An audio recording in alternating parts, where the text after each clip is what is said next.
Hello everyone, welcome back to my channel. ಎಲ್ಲರೂ ಹೇಗಿದ್ದೀರಾ? ಎಲ್ಲ ಚೆನ್ನಾಗಿದ್ದೀರಾ ಅಂತ ಅಂದ್ಕೊಳ್ತೀನಿ.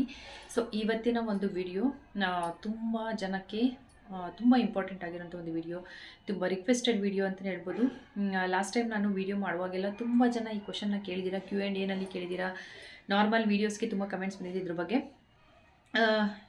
ತಮ್ಮನೇ ನೋಡಿ ಆಲ್ರೆಡಿ ನಿಮಗೆ ಗೊತ್ತಾಗಿರುತ್ತೆ ಕ್ವಶನ್ ಏನು ಅಂತೇಳಿ.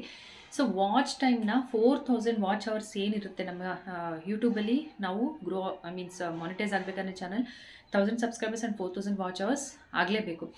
ಸೊ 4000 ವಾಚ್ ಅವರ್ಸ್ ಹೇಗೆ ಕಂಪ್ಲೀಟ್ ಆಗಬೇಕು ಅನ್ನೋದು ತುಂಬ ಜನ, ಯಾಕಂದರೆ 1000 ಸಬ್ಸ್ಕ್ರೈಬರ್ಸ್ ಆದರೂ ಕೂಡ ಎಷ್ಟೋ ಸರಿ 4000 ವಾಚ್ ಅವರ್ಸ್ ಕಂಪ್ಲೀಟ್ ಆಗಿರಲ್ಲ. ಜಸ್ಟ್ ಬಿಕಾಸ್ ಅದೊಂದು ಉಳ್ಕೊಂಡಿರೋದ್ರಿಂದ ನಿಮಗೆ ಚಾನಲ್ ಮಾನಿಟೈಸ್ ಆಗಲ್ಲ. 2000 ಜನ 3000 ಸಬ್ಸ್ಕ್ರೈಬರ್ಸ್ ಆದರೂ ಕೂಡ 4000 ವಾಚ್ ಅವರ್ಸ್ ಆಗದೇ ಇರೋರು ತುಂಬ ಜನ ಇದ್ದಾರೆ. ಈಗಲೂ ಕೂಡ ಕಮೆಂಟ್ ಹಾಕ್ತಾರೆ, ನಮ್ಮದು ಸಬ್ಸ್ಕ್ರೈಬರ್ಸ್ ತುಂಬ ಚೆನ್ನಾಗಿದ್ದಾರೆ, ಬಟ್ 4000 ವಾಚ್ ಅವರ್ಸ್ ಆಗಿಲ್ಲ, ಏನು ಮಾಡಬೇಕು ಅಂತೇಳಿ.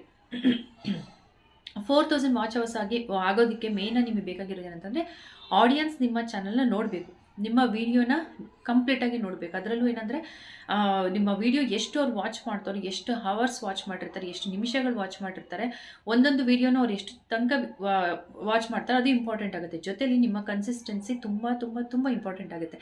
ಸೊ ಇದೆಲ್ಲದ್ರ ಬಗ್ಗೆ ಕಂಪ್ಲೀಟ್ ಡೀಟೇಲ್ಸ್ ಒಂದಾದ್ಮೇಲೆ ಒಂದು ಪ್ರತಿಯೊಂದು ಕೂಡ ನಾನು ಇದ್ರ ಬಗ್ಗೆ ಹೇಳ್ತಾ ಹೋಗ್ತೀನಿ. 4000 ವಾಚ್ ಅವರ್ಸ್ ಕಂಪ್ಲೀಟ್ ಮಾಡೋದು ನಿಜವಾಗ್ಲೂ ಕಷ್ಟ ಅಲ್ಲ, ಬಟ್ ತುಂಬ ಈಸಿ ಟ್ರಿಕ್ ಕೂಡ ಅದರಲ್ಲಿ ನಾನು ಒಂದು ಹೇಳ್ಕೊಡ್ತೀನಿ ನಿಮಗೆ. ಯಾರೆಲ್ಲ ಹೊಸದಾಗಿ ಚಾನಲ್ನ ನೋಡ್ತೀರಾ, ಚಾನಲ್ನ ಸಬ್ಸ್ಕ್ರೈಬ್ ಮಾಡ್ಕೊಳ್ಳಿ. ಆ್ಯಂಡ್ ವೀಡಿಯೋನ ಸ್ಕಿಪ್ ಮಾಡಿದೆ ಎಲ್ಲೂ ಕೂಡ ಒಂದೊಂದು ಪಾಯಿಂಟ್ ಕೂಡ ತುಂಬ ಇಂಪಾರ್ಟೆಂಟ್ ಇರುತ್ತೆ. ನನಗೆ ಏನಂತಂದರೆ ಪಾಯಿಂಟ್ ವೈಸ್ ನಾನು ಹೇಳ್ತಾ ಇರ್ತೀನಿ, ಜೊತೆಲಿ ಮಧ್ಯೆ ಯಾವುದಾದ್ರೂ ಒಂದು ವಿಷಯಗಳು ನೆನಪಾದ್ರೆ ತಕ್ಷಣ ಅದು ಕೂಡ ಹೇಳ್ತೀನಿ. ಅದಕ್ಕೋಸ್ಕರ ಸ್ಕಿಪ್ ಮಾಡದೆ ವೀಡಿಯೋನ ಕಂಪ್ಲೀಟಾಗಿ ನೋಡಿ. ಆ್ಯಂಡ್ ಆದಷ್ಟು ಜನಗಳ ಜೊತೆ ಶೇರ್ ಮಾಡ್ಕೊಳ್ಳಿ, ಸಬ್ಸ್ಕ್ರೈಬ್ ಮಾಡ್ಕೊಳ್ಳಿ, ಲೈಕ್ ಮಾಡಿ ಅಂತ ಹೇಳ್ತಾ. ಸೊ ಇವಾಗ ವಿಡಿಯೋ ಸ್ಟಾರ್ಟ್ ಮಾಡ್ತೀನಿ.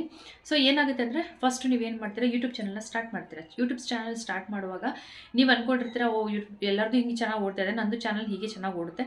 ಸೊ ಯೂಟ್ಯೂಬ್ ಚಾನಲ್ ಸ್ಟಾರ್ಟ್ ಮಾಡ್ತೀವಿ, ವಿಡಿಯೋ ಅಪ್ಲೋಡ್ ಮಾಡ್ತೀವಿ, ಜನ ನೋಡೋಕೆ ಸ್ಟಾರ್ಟ್ ಮಾಡ್ತಾರೆ, ಸಬ್ಸ್ಕ್ರೈಬರ್ಸ್ ಕಂಪ್ಲೀಟ್ ಆಗ್ತಾರೆ, ವಾಚ್ ಅವರ್ಸ್ ಕಂಪ್ಲೀಟ್ ಆಗುತ್ತೆ, ಬೇಗ ನನ್ನ ಚಾನಲ್ ಅರ್ನಿಂಗ್ ಸ್ಟಾರ್ಟ್ ಆಗುತ್ತೆ ಅಂತ ನಾವು ಬೇರೆಯವ್ರನ್ನ ನೋಡಿದಾಗ ನಮ್ಮ ಎಕ್ಸ್ಪೆಕ್ಟೇಷನ್ ಅದೇ ರೀತಿಯಾಗಿರುತ್ತೆ. ಈವನ್ ನಾನು ಕೂಡ ಸ್ಟಾರ್ಟಿಂಗಲ್ಲಿ ಸ್ಟಾರ್ಟ್ ಮಾಡಿದಾಗ ನನಗೂ ಕೂಡ ಮೈಂಡ್ಸೆಟ್ ಅದೇ ಇತ್ತು. ಬಟ್ ಬರ್ತಾ ನಮಗೆ ಗೊತ್ತಾಗಿದ್ದೇನೆ ಅಂದರೆ, ಯೂಟ್ಯೂಬ್ ಅನ್ನೋದು ತುಂಬ ದೊಡ್ಡ ಸಮುದ್ರದ ಥರ. ಅದರೊಳಗಡೆ ನಮ್ಮ ಒಂದು ಚಾನಲ್ ಏನೇನೂ ಅಲ್ಲ ಅಂತ ಒಂದು ಇದರಲ್ಲಿ ನೀವೇ ನೋಡಿರ್ಬೋದು. ಕನ್ನಡದಲ್ಲಿ ಬ್ಲಾಗಲ್ಲಾಗಿರ್ಬೋದು ಅಥವಾ ಕೆಲವು ಟೆಕ್ ಚಾನಲ್ಸ್ ಆಗಿರ್ಬೋದು, ಇನ್ಫಾರ್ಮೇಟಿವ್ ಚಾನಲ್ಸ್ ಆಗಿರ್ಬೋದು, ಏನೇ ಆಗಿರ್ಬೋದು, ಎಷ್ಟೊಂದು ವ್ಯೂಸ್ ಒಂದು ದಿವಸಕ್ಕೆ ಅವರಿಗೆ ಮಿಲಿಯನ್ ವ್ಯೂಸ್ ಬಂದಿರುತ್ತೆ. ನಿಮಗೆ ನಾನು ಎಕ್ಸಾಂಪಲಾಗಿ ಹೇಳೋದಾದರೆ, ಕೆಲವೊಂದು ಚಾನಲ್ಸ್ ಈಗಲೂ ಇದೆ ಹಿಂದಿಯಲ್ಲಿ, ಇಂಗ್ಲೀಷ್ನಲ್ಲಿ, 1 ಅವರ್ ಆಗಿರಲ್ಲ, ಆಗಲೇ ಮಿಲಿಯನ್ ಗಟ್ಟಲೆ ವ್ಯೂಸ್ ಹೋಗಿರುತ್ತೆ. ಸೊ ಇದೆಲ್ಲ ಏನಕ್ಕಾಗುತ್ತೆ, ನಮ್ಮ ಚಾನಲ್ ಯಾಕೆ ಆ ಥರ ಓಡಲ್ಲ ಅದನ್ನು ಹೇಳ್ತೀನಿ.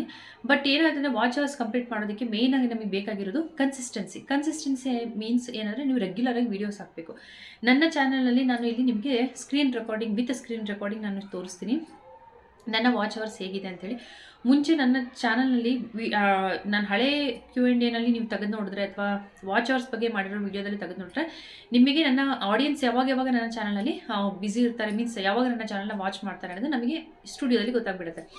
ಸೊ ಆ ಟೈಮಲ್ಲಿ ಇದ್ದಿದ್ದಕ್ಕೂ ಇವಾಗ ಜನ ಇರೋದಕ್ಕೂ ನನ್ನ ಚಾನಲ್ನ ನೋಡೋದೇ ಕಮ್ಮಿ ಆಗಿದೆ. ಬಿಕಾಸ್ ಆಫ್ ನಾನು ವೀಡಿಯೋ ಕನ್ಸಿಸ್ಟೆನ್ಸಿ ಇಟ್ಕೊಂಡಿಲ್ಲ, ವೀಡಿಯೋ ಮಾಡ್ತಾ ಇಲ್ಲ. ಆಲ್ಮೋಸ್ಟ್ ಒಂದು 8 ಮಂತ್ಸ್ ಆಗಿರ್ಬೋದು ನಾನು ವೀಡಿಯೋನ ಕನ್ಸಿಸ್ಟೆಂಟಾಗಿ ಹಾಕೋದು ನಿಲ್ಲಿಸಿ, because of some personal reason. But ಯಾರು ಜನ ನಮ್ಮದು ಪರ್ಸ್ನಲ್ ರೀಸನ್ನ ಕೇಳಲ್ಲ. ಮೀನ್ಸ್ ರೆಗ್ಯುಲರಾಗಿ ನನ್ನ ಚಾನಲ್ ನೋಡ್ತಿರ್ತಾರೆ ಅಂದರೆ ಅವ್ರ ಎಕ್ಸ್ಪೆಕ್ಟೇಷನ್ ಇರುತ್ತೆ, ಇನ್ನೊಂದು ಏನಾದರೂ ಹೊಸದು ಹೇಳ್ತಾರೆ, ನಾವು ಕಮೆಂಟ್ ಮಾಡಿರ್ತೀವಿ, ಅದಕ್ಕೆ ಉತ್ತರ ಬರುತ್ತೆ ಅಂತ ಇನ್ನೊಂದು ವೀಡಿಯೋಗೋಸ್ಕರ ಕಾಯ್ತಾ ಇರ್ತಾರೆ. ಸೊ ನಾನಲ್ಲಿ ವೀಡಿಯೋ ಸ್ಟಾಪ್ ಮಾಡಿದೆ ಅಂದರೆ ಅವ್ರು ಆಟೋಮೆಟಿಕ್ಕಾಗಿ ಬೇರೆಯವರು ಯಾರಾದರೂ ಅದ್ರ ಬಗ್ಗೆ ಮಾಡಿದರೆ ಆ ಕಡೆ ಶಿಫ್ಟ್ ಆಗೋದು ಕಾಮನ್. ಸೊ ಅವಾಗ ಏನಾಗುತ್ತೆ, ಆಡಿಯನ್ಸ್ ರಿಟೆನ್ಷನ್ ಏನಿರುತ್ತೆ, ಮೀನ್ಸ್ ಎಷ್ಟು ವಾಚ್ ಮಾಡ್ತಿರ್ತಾರೆ, ನಮ್ಮ ಜನ ಎಷ್ಟು ನಮ್ಮ ಚಾನಲಲ್ಲಿ ಎಂಗೇಜ್ ಆಗಿರ್ತಾರೆ ಅನ್ನೋದು ಯೂಟ್ಯೂಬಿಗೆ ಗೊತ್ತಾಗುತ್ತೆ. ಸೊ ಯಾವಾಗ ನಾವು ಕನ್ಸಿಸ್ಟೆಂಟಾಗಿರಲ್ಲ, ನಮ್ಮ ವೀಡಿಯೋಸ್ನ ವ್ಯೂಸ್ ಕಮ್ಮಿ ಬರ್ತಾಯಿದೆ ಅಂದರೆ ಯೂಟ್ಯೂಬ್ ಆಟೋಮೆಟಿಕಲಿ ನಮ್ಮ ಚಾನಲ್ನ ರೆಕಮೆಂಡ್ ಮಾಡೋದು ನಿಲ್ಲಿಸುತ್ತೆ. ಸೊ ಇದು ಮೇಯ್ನ್ ಪಾಯಿಂಟ್. ನಮ್ಮ ಯೂಟ್ಯೂಬ್ನವರು ನಮ್ಮ ಚಾನಲ್ನ ಯಾರಿಗೂ ಕೂಡ ರೆಕಮೆಂಡ್ ಮಾಡೋದೇ ಇಲ್ಲ. ಲೈಕ್ಸು, ನಮ್ಮ ವೀಡಿಯೋಸು ಎಷ್ಟು ಜನ ನೋಡ್ತಾರೆ ಅದ್ರ ಮೇಲೇ ರೆಕಮೆಂಡ್ ಮಾಡೋದು ಯೂಟ್ಯೂಬ್ ಯಾವಾಗಲೂ. ಸೊ ನಾನು ಒಂದಿಷ್ಟು ವೀಡಿಯೋ ಮಾಡಿದೆ, ಆಮೇಲೆ ನಿಲ್ಲಿಸ್ತೆ, ಈ ಥರ ಮಾಡ್ತಾ ಹೋದರೆ ನಿಜವಾಗ್ಲೂ ನಮ್ಮ ಚಾನಲ್ ಗ್ರೋ ಆಗಲ್ಲ. ಸೊ ಕನ್ಸಿಸ್ಟೆಂಟಾಗಿದ್ದರೆ ಇನ್ನೂ ಒಂದು ಏನಂದರೆ, ವಾಚ್ ಅವರ್ಸ್ ಇನ್ಕ್ರೀಸ್ ಆಗುತ್ತೆ. ನೀವು ಒಂದು ವೀಡಿಯೋ ಮಾಡ್ತೀರಿ ಇವತ್ತು, ಬಟ್ ವೀಡಿಯೋ ಯಾವ ಥರ ಇರಬೇಕು ಅಂತ ಅಂದರೆ ತುಂಬ ಇಂಟ್ರೆಸ್ಟಿಂಗ್ ಆಗಿರಬೇಕು. ನಾನು ಯಾವಾಗಲೂ ಹೇಳ್ತಿರ್ತೀನಿ, ವೀಡಿಯೋ ಒಂದು ಮಾಡ್ತೀರಾ ಅಂದರೆ ಇನ್ಫಾರ್ಮೇಷನ್ ಇರಲಿ ಅದರಲ್ಲಿ. ಬ್ಲಾಗ್ ಮಾಡ್ತಿದ್ದೀರಾ ಅಂದ್ರೂ ಅದರಲ್ಲಿ ಏನಾದರೂ ಒಂದು ಕ್ಯೂರಿಯಾಸಿಟಿ ಇರಬೇಕು, ಜನಗಳಿಗೆ ನೋಡಬೇಕು ಅಂತ ಅನಿಸೋ ಥರ ಏನಾದರೂ ಒಂದು ವಿಷಯ ಅದರಲ್ಲಿ ಕಂಟೆಂಟ್ ಇಟ್ಕೊಂಡು ಅದನ್ನೇ ನೀವು ತಮ್ಮನೇಲಿ ಕೊಡಬೇಕು. ಅದೊಂದಕ್ಕೋಸ್ಕರ ಜನ ಕ್ಲಿಕ್ ಮಾಡಿ ನೋಡೋ ಥರ ಇರಬೇಕು. ಆ ಒಂದು ಪಾರ್ಟ್ ನೀವೇನು ಹೇಳೋಕ್ಕಿದ್ದೀರಾ, ಆ ಒಂದು ಪಾರ್ಟ್ ವಿಡಿಯೋ ಮಧ್ಯದಲ್ಲಿ ಅಥವಾ ಸ್ವಲ್ಪ ಟೈಮ್ ಆದಮೇಲೆ ಅದನ್ನು ನೀವೇ ವೀಡಿಯೋಗೆ ಆ್ಯಡ್ ಮಾಡಬೇಕಾಗುತ್ತೆ. ಸೊ ಕನ್ಸಿಸ್ಟೆಂಟ್ ಆಗಿರೋದ್ರ ಜೊತೆಗೆ ನೀವು ವೀಡಿಯೋಸ್ನ ರೆಗ್ಯುಲರ್ ಆಗಿ ಮಾಡಬೇಕು, ಇಂಟ್ರೆಸ್ಟಿಂಗ್ ಆಗಿರೋ ವೇನಲ್ಲಿ ಮಾಡಬೇಕು, ಏನಾದರೂ ಹೊಸದೇನಾದರೂ ಮಾಡಬೇಕು. ಈಗ ನಾನು ಟೆಕ್ ಚಾನಲ್ಗೆ ಆದರೂ ಜನಗಳಿಗೆ ಏನು ಬೇಕು ಅಂತ ಹುಡುಕಿದ್ದಾರೆ ಅದ್ರ ಬಗ್ಗೆನೇ ಕಂಟೆಂಟ್ ಮಾಡಬೇಕೆ ಹೊರತು ನನಗೇನು ಗೊತ್ತೋ ಅದಷ್ಟೇ ಮಾಡೋದ್ರೆ ನಾನು ರಿಸರ್ಚ್ ಮಾಡಬೇಕು ಫಸ್ಟು. ನಾನು ಈ ಥರ ಒಂದು ವೀಡಿಯೋ ಮಾಡ್ತಿದ್ದೀನಿ ಅಂದರೆ ನಾನು ಅದ್ರ ಬಗ್ಗೆ ತುಂಬ ತಿಳ್ಕೊಂಡಿರ್ತೀನಿ. ಅದಾದಮೇಲೆ ನಾನು ನಿಮ್ಮ ಹತ್ರ ಹೇಳ್ಕೊಳಕ್ಕಾಗೋದು. ಆ್ಯಕ್ಚುಲಿ ನಾನು ಅದನ್ನು ಟ್ರೈ ಕೂಡ ಮಾಡಿರಬೇಕು. ನನ್ನ ಚಾನಲಲ್ಲಿ ಅದನ್ನು ಅಪ್ಲೈ ಮಾಡಿದ್ಮೇಲೆ ಮಾತ್ರ ಹೇಳೋಕ್ಕಾಗೋದು. ಅದಕ್ಕೋಸ್ಕರ ನಾನು ತೋರಿಸ್ದೆ ಕೂಡ ವಾಚ್ ಅವರ್ಸ್ ಮುಂಚೆಗೂ ಇವಾಗೂ ನಂದು ಎಷ್ಟು ಡಿಕ್ರೀಸ್ ಆಗಿದೆ. ಡಿಕ್ರೀಸ್ ಆಗಲ್ಲ, ಎಷ್ಟು ಜನ ನೋಡೋದು ಕಡಿಮೆ ಮಾಡಿದ್ದಾರೆ ಅಂಥೇಳಿ.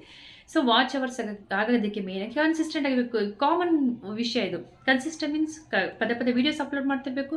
ಜನ ಎಷ್ಟು ನೋಡ್ತಾ ಹೋಗ್ತಾರೋ ಎಷ್ಟು ಅವರ್ಸ್ ನೋಡ್ತಾ ಹೋಗ್ತಾರೋ ಅಷ್ಟು ನಮ್ಮ ವಾಚ್ ಅವರ್ಸ್ ಬೇಗ ಕಂಪ್ಲೀಟ್ ಆಗುತ್ತೆ. So consistent first is consistence ಅಷ್ಟೇ. ಕನ್ಸಿಸ್ಟೆಂಟ್ ಆಗಿದ್ದರೆ ಬೇಗ ನಿಮ್ಮ ಚಾನಲ್ ಮಾನಿಟೈಸ್ ಆಗುತ್ತೆ. ಸೆಕೆಂಡ್ ಒಂದು ಬಂದ್ಬಿಟ್ಟು ಏನಂತಂದರೆ ನಾನು ಹೇಳಿದಾಗೆ ವಿಡಿಯೋ ನೀವು ಏನು ಮಾಡ್ತಿದ್ದೀರಾ, ಜನಗಳಿಗೆ ಅದು ಇಷ್ಟ ಆಗ್ತಿದೆಯಾ, ಕಂಟೆಂಟ್ ತುಂಬ ಇಂಪಾರ್ಟೆಂಟ್ ಆಗುತ್ತೆ. ನೀವು ಯಾವ ಕಂಟೆಂಟ್ ಬಗ್ಗೆ ನೀವು ಮಾಡ್ತಾ ಇದ್ದೀರಾ, ಆ ಕಂಟೆಂಟ್ ಜನ ನೋಡೋಕ್ಕೆ ಇಷ್ಟಪಡ್ತಾರೆ. ಅದೆಲ್ಲ ನೋಡಾದಮೇಲೆ ನೀವು ಇಷ್ಟು ನಾನು ಹೇಳ್ತೀನಲ್ಲ, ಯಾವಾಗಲೂ ಇಂಟ್ರೆಸ್ಟಿಂಗ್ ಟಾಪಿಕ್ ಯಾವಾಗಲೂ ಮಿಡಲಲ್ಲಿ ಇಡಬೇಕು ವೀಡಿಯೋ. ಅಟ್ಲೀಸ್ಟ್ ನಮ್ಮ ಚಾನಲ್ನಲ್ಲಿ ಜನ ಒಂದು ಅರ್ಧದಷ್ಟು ವೀಡಿಯೋ ನೋಡಿದ್ದಾರೆ ಅಂದರೆ ಆಟೋಮೆಟಿಕ್ಕಾಗಿ ಯೂಟ್ಯೂಬ್ ನಮ್ಮ ಚಾನಲ್ನ ಬೇರೆಯವರಿಗೆ ರೆಕಮೆಂಡ್ ಮಾಡುತ್ತೆ. ಸ್ಟಾರ್ಟಿಂಗಲ್ಲೇ ನೀವು ವಿಷಯ ಹೇಳಿ ಮುಗಿಸ್ತೀವಿ ಅಂದರೆ ಯಾರು ಕೂಡ ಮುಂದೆ ವೀಡಿಯೋ ನೋಡಿಲ್ಲ ಅಂದರೆ ನಿಮ್ಮ ಚಾನಲ್ ರನ್ ಕೂಡ ಆಗೋದಿಲ್ಲ. ಸೊ ಆದಷ್ಟು ಒಂದು 2-3 ನಿಮಿಷ ಜನಗಳನ್ನು ನಿಮ್ಮ ವೀಡಿಯೋದಲ್ಲಿ ಎಂಗೇಜ್ ಮಾಡಿ ಇಟ್ಕೊಳ್ಳೋದು ತುಂಬ ಇಂಪಾರ್ಟೆಂಟ್ ಆಗುತ್ತೆ.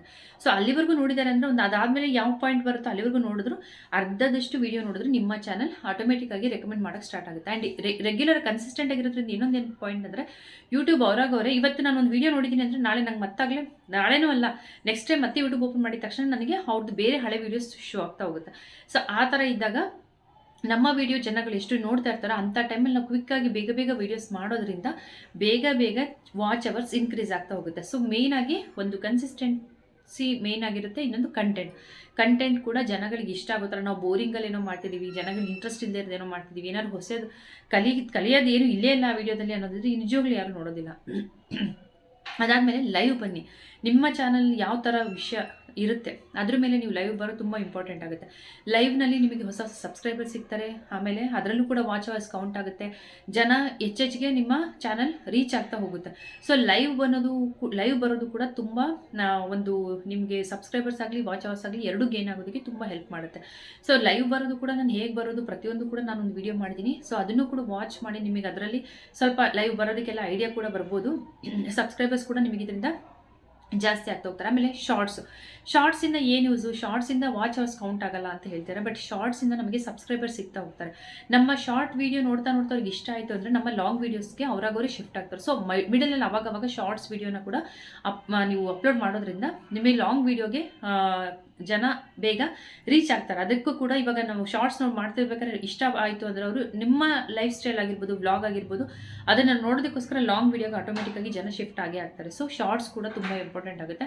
ಆ್ಯಂಡ್ ಇನ್ನೊಂದೇನಂತ ಅಂದರೆ ನಾವು ವೀಡಿಯೋ ಮಾಡುವಾಗ ವೀಡಿಯೋ ಕ್ವಾಲಿಟಿ ಆಗಿರ್ಬೋದು, ವೀಡಿಯೋ ಕ್ವಾಂಟಿಟಿ ಆಗಿರ್ಬೋದು, ಎರಡು ತುಂಬ ಇಂಪಾರ್ಟೆಂಟ್. ಕ್ವಾಂಟಿಟಿ ಮೀನ್ಸ್ ಒಂದು 10 ಮಿನಿಟ್ಸ್ ಒಳಗಡೆ. ತುಂಬ ಲಾಂಗ್ ವೀಡಿಯೋ ಮಾಡಲು ಕೂಡ ಜನ ಯಾರು ಇಷ್ಟಪಟ್ಟು ನೋಡಲ್ಲ, ಬೋರಿಂಗ್ ಆಗೋಗುತ್ತೆ. ಸೊ 10 ಮಿನಿಟ್ಸ್ ಒಳಗಡೆ ನಿಮ್ಮ ವೀಡಿಯೋ ಇರಬೇಕು. ಕನ್ಸಿಸ್ಟೆಂಟ್ ಆಗಿರಿ, ಕಂಟೆಂಟ್ ಚೆನ್ನಾಗಿ ಕೊಡಿ, ವೀಡಿಯೋ ಕ್ವಾಲಿಟಿ ತುಂಬ ಚೆನ್ನಾಗಿ ಇಟ್ಕೊಳ್ಳಿ, ನಿಮ್ಮ ಎನರ್ಜಿ ಲೆವೆಲ್ನ ಚೆನ್ನಾಗಿ ಇಟ್ಕೊಳ್ಳಿ. ಸೊ ದಟ್ ನಿಮಗೆ ಆಟೋಮೆಟಿಕ್ಕಾಗಿ ಜನ ನಿಮ್ಮ ಚಾನಲ್ ಕಡೆಗೆ ಅಟ್ರಾಕ್ಟ್ ಆಗೇ ಆಗ್ತಾರೆ. ತುಂಬ ವಿಷಯಗಳಿದೆ ಯೂಟ್ಯೂಬಲ್ಲಿ. ಏನಂದರೆ ನಾವು ಅಂದ್ಕೊಂಡಂಗೆ ನಿಜವಾಗ್ಲೂ ಯಾವುದೂ ಇರಲ್ಲ. ಒಂದು ಲಕ್ ಇರುತ್ತೆ, ಇನ್ನೊಂದರಲ್ಲಿ ನಮ್ಮ ಎಫರ್ಟ್ಸ್ ಇರುತ್ತೆ. ನಮ್ಮ ಪರ್ಸ್ನಲ್ ರೀಸನ್ಸ್ ನಮಗೆ ಇವತ್ತು ಯಾಕೋ ವೀಡಿಯೋ ಮಾಡೋಕ್ಕೆ ಇಂಟ್ರೆಸ್ಟ್ ಇಲ್ಲ ಅಂತಂದರೆ ಜನಗಳಿಗೆ ನಿಜವಾಗ್ಲೂ ಕೇಳೋದಿಲ್ಲ. ಅವರು ವೀಡಿಯೋ ನೋಡಬೇಕಂದ್ರೆ ನಿಮ್ಮದು ಡೈಲಿ ವೀಡಿಯೋಸ್ ಅದರ ಅಪ್ಲೋಡ್ ಆಗ್ತಿದ್ರೆ ಅದಾಗದೆ ಜನ ನಿಮ್ಮ ಜೊತೆ ಟ್ಯೂನ್ ಅಪ್ ಆಗೋಕ್ಕೆ ಸ್ಟಾರ್ಟ್ ಆಗ್ತಾರೆ. ಸೊ ಅದಕ್ಕೋಸ್ಕರ ಕನ್ಸಿಸ್ಟೆಂಟ್ ಆಗಿರಿ, ಕಂಟೆಂಟ್ ಚೆನ್ನಾಗಿ ಇಟ್ಕೊಳ್ಳಿ, ಶಾರ್ಟ್ಸ್ ಕೂಡ ಅಪ್ಲೋಡ್ ಮಾಡಿ. ಲಾಂಗ್ ವೀಡಿಯೋ ಯಾವತ್ತು ಅಪ್ಲೋಡ್ ಮಾಡೋದು ನಿಮಗೆ ಆಗ್ತಿಲ್ಲ ಅಂದಾಗ ಶಾರ್ಟ್ಸ್ ಆದರೂ ಸಣ್ಣ ಪುಟ್ಟದ ಏನಾದರೂ ಒಂದು ವೀಡಿಯೋನ ಮಾಡಿ ಅಪ್ಲೋಡ್ ಮಾಡಿ. ಯಾವುದು ರನ್ನಿಂಗಲ್ಲಿ ಕಂಟೆಂಟ್ ಇದೆ ಅದನ್ನು ಸರ್ಚ್ ಮಾಡೋಕ್ಕೆ ಟ್ರೈ ಮಾಡಿ. ಆದಷ್ಟು ಒಳ್ಳೊಳ್ಳೆ ಕಂಟೆಂಟ್ನ ಕೊಡ್ತಾ ಹೋಗಿ. ಸೊ ಬೇಗ ನಿಮ್ಮ ಚಾನಲ್ ಕೂಡ ವಾಚ್ ಅವರ್ಸ್ ಕಂಪ್ಲೀಟ್ ಆಗೋಕ್ಕೆ ನಿಜವಾಗ್ಲೂ ಟೈಮೇ ಬೇಡ. ಅದಕ್ಕೆ ನನಗೆ 6 ಮಂತ್ಸ್ ಒಳಗಡೆ ವಾಚ್ ಅವರ್ಸ್ ಕಂಪ್ಲೀಟ್ ಆಗಿ 6 or 7 ಮಂತ್ಸ್ ಹಿಡಿತು ಅಷ್ಟೇ. ಅದೇ ಥರ ವಾಚ್ ಅವರ್ಸ್ ಕಂಪ್ಲೀಟ್ ಆಗಿ ನನಗೇನಂದರೆ ಕನ್ಸಿಸ್ಟೆಂಟ್ ಆಗಿದ್ದೆ ಆ ಟೈಮ್ನಲ್ಲಿ. ನಾನು ವಾಚ್ ಅವರ್ಸ್ ಕಂಪ್ಲೀಟ್ ಆಗಿ ಮುಂಚೆ ಕೆಲವರು ಅನ್ಕೊಳ್ಬೋದು ಸಬ್ಸ್ಕ್ರೈಬರ್ಸ್ ಆಯಿತು, ಇವ್ರು ವಾಚ್ ಅವರ್ಸ್ ಆಯಿತು, ಇವ್ರ ಪಾಡಿಗೆ ನಿಲ್ಲಿಸಿದ್ರು ಅಂತ. ನಿಜವಾಗ್ಲೂ ಅಲ್ಲ, ನಮ್ಮ ಪರ್ಸನಲ್ ರೀಸನ್ಸ್ ತುಂಬ ಇರುತ್ತೆ. ಆದರೂ ಕೂಡ ವೀಡಿಯೋಸ್ನ ಮಾಡಬೇಕು ಅಂಥೇಳಿ ನಾನು ಮತ್ತೆ ಬಂದಿರೋದು ರೀಸನ್ ಇನ್ನೊಂದೇನಾದ್ರು ತುಂಬ ಕಮೆಂಟ್ಸ್ ಬರ್ತಾಯಿತ್ತು. ನನ್ನ ಹಳೆ ವೀಡಿಯೋಸ್ಗೂ ಬರ್ತಾಯಿತ್ತು, ಹೊಸ ವೀಡಿಯೋಸ್ಗೂ ಬರ್ತಾಯಿತ್ತು, ವ್ಲಾಗ್ ಚಾನಲಿಗೆ ಬರ್ತಾಯಿತ್ತು. ಕೆಲವರು ಇದ್ರಲ್ಲಿ ಮಾಡ್ತಿರಲಿಲ್ಲ ಅಂತ ವ್ಲಾಗಲ್ಲಿ ಬಂದು ಹೇಳ್ತಿದ್ರು, ಮೇಡಮ್ ಇದರಲ್ಲಿ ಅಟ್ಲೀಸ್ಟ್ ನೀವು ಶಾರ್ಟ್ಸನ್ನು ಅಪ್ಲೋಡ್ ಮಾಡಿದ್ರೆ ಅದಕ್ಕೆ ನಾವು ಬಂದ್ವಿ, ಯಾಕೆ ಅದ್ರಲ್ಲಿ ವೀಡಿಯೋ ಮಾಡ್ತಿಲ್ಲ, ಈ ಥರ ಎಲ್ಲ ತುಂಬ ಜನ ಕೇಳಿದ್ರಿಂದ ನಾನು ಮತ್ತೆ ವೀಡಿಯೋಸ್ನ ಸ್ಟಾರ್ಟ್ ಮಾಡಿದ್ದೀನಿ. ಹೋಪ್ ಇದೇ ಥರ ನೀವು ನಮ್ಮ ರೀಸನ್ ಯಾರು ಜನ ಕೇಳೋದಿಲ್ಲ. ಸೊ ಕನ್ಸಿಸ್ಟೆಂಟ್ ಆಗಿದ್ದರೆ ಎಲ್ಲ ಯಾವಾಗಲೂ ಚೆನ್ನಾಗಿ ನಮ್ಮ ವೀಡಿಯೋಸ್ ಬೇಗ ಬೇಗ ರೀಚ್ ಆಗುತ್ತೆ, ವಾಚ್ ಅವರ್ಸ್ ಕಂಪ್ಲೀಟ್ ಆಗುತ್ತೆ, ಸಬ್ಸ್ಕ್ರೈಬರ್ಸ್ ಕೂಡ ಬೇಗ ಕಂಪ್ಲೀಟ್ ಆಗ್ತಾರೆ. ಸೊ ನೀವು ಕನ್ಸಿಸ್ಟೆಂಟ್ ಆಗಿರೋದು ಮೇನ್ ಆಗಿ ನಿಮ್ಮ ಹತ್ರ ಇರುತ್ತೆ. ಕಂಟೆಂಟ್ ಕೂಡ ಅಷ್ಟೇ ತುಂಬ ಇಂಪಾರ್ಟೆಂಟ್ ಆಗುತ್ತೆ. ಯಾವ ಕಂಟೆಂಟ್ ನೀವು ಒಂದು ವೀಡಿಯೋಸ್ ನೀವು ಸ್ಟಾರ್ಟ್ ಮಾಡಿದ್ದೀರ ಅಂದರೆ ಯಾಕೆ ಓಡ್ತಿಲ್ಲ, ಏನು ಪ್ರಾಬ್ಲಮ್ ಆಗಿರುತ್ತೆ ಅದನ್ನು ಕೂಡ ಒಂದು ವೀಡಿಯೋ ಮಾಡ್ತೀನಿ. ನೆಕ್ಸ್ಟ್ ವೀಡಿಯೋ ತನಕ ವೇಟ್ ಮಾಡ್ತಾ ಇರಿ ಅಂತ ಹೇಳ್ತಾ ಈ ವಿಡಿಯೋ ಇಷ್ಟ ಆಗಿದ್ರೆ like, share and subscribe. Thank you so much for watching. Take care. Bye.